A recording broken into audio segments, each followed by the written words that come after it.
For the past 103 years, Oxford has had a vast car manufacturing plant started by William Morris.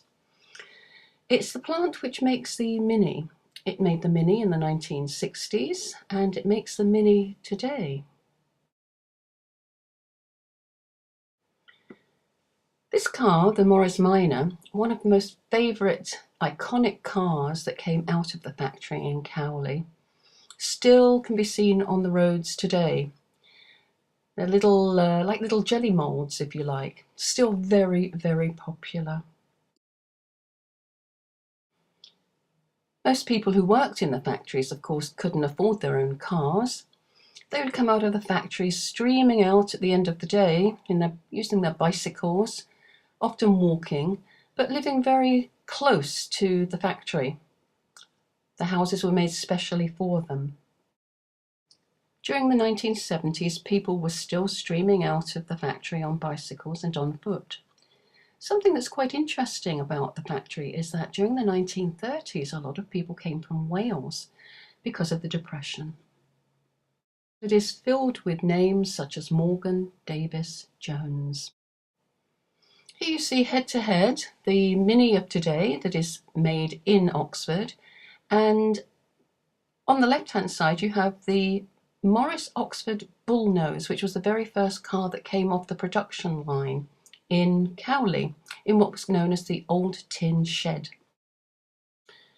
This is a typical example of some of the housing nearby. This actually overlooks the ring road and the factory, all 100 acres of the factory, and this is where the workers would have lived in the past, probably up until the 1970s.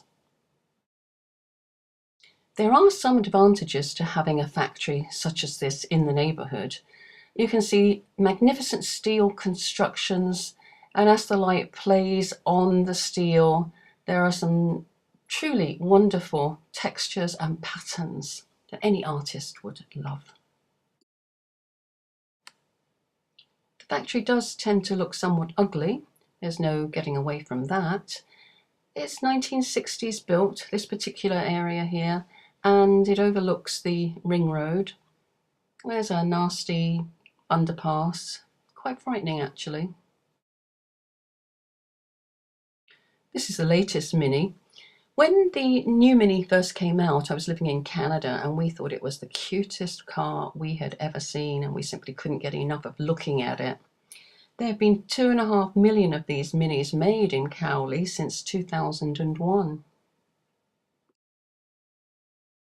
I still do prefer the old Mini, I must say. Security is very tight around the factory. There are fences everywhere and it is well nigh impossible to get in, although more to the point, I think they're trying to stop things coming out.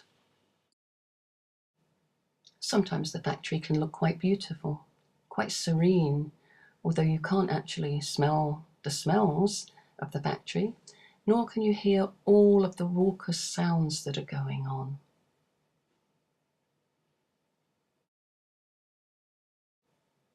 It's not a beautiful place. There's a lot of steel, a lot of noise. Nobody ever goes for a walk around here. There's people going to the factory or from the factory. That's it really. I don't think I passed more than 2 people.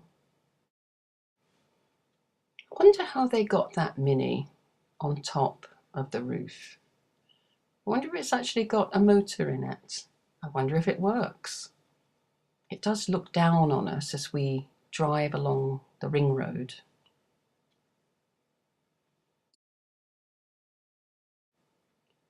I was told that I couldn't photograph the plant. She said it very, very vociferously. I said, I'm just photographing the building.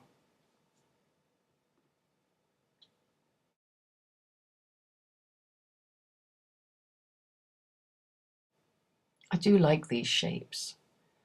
I go past these pointed hats almost every day on my way to Lidl or on my way to Tesco's. I've become very fond of them over the years, I must say. I like the shape. As with all industrial areas, there are so many storage places. This is one of 3 that I counted on my little walk around the factory. People have so much stuff nowadays.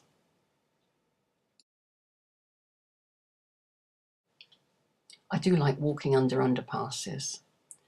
You almost feel like you're in a secret hidden place. I mean, nobody would ever really go there, but there's some really nice shapes and lovely patterns and shadows that you get in an underpass. Across the road from the BMW factory, there is this rather nice building. Once again, it's steel, and it is where Audi has set up shop, and it sells its very expensive, very well made cars. Anyone who lives in Oxford is well used to seeing minis being transported on a daily basis. There are 4,500 of these made every week, and most of them go to export. I think about 70% of them. So they're all over the world. Although we live in a post-industrial world, there's still quite a lot of the old industrial parts still left.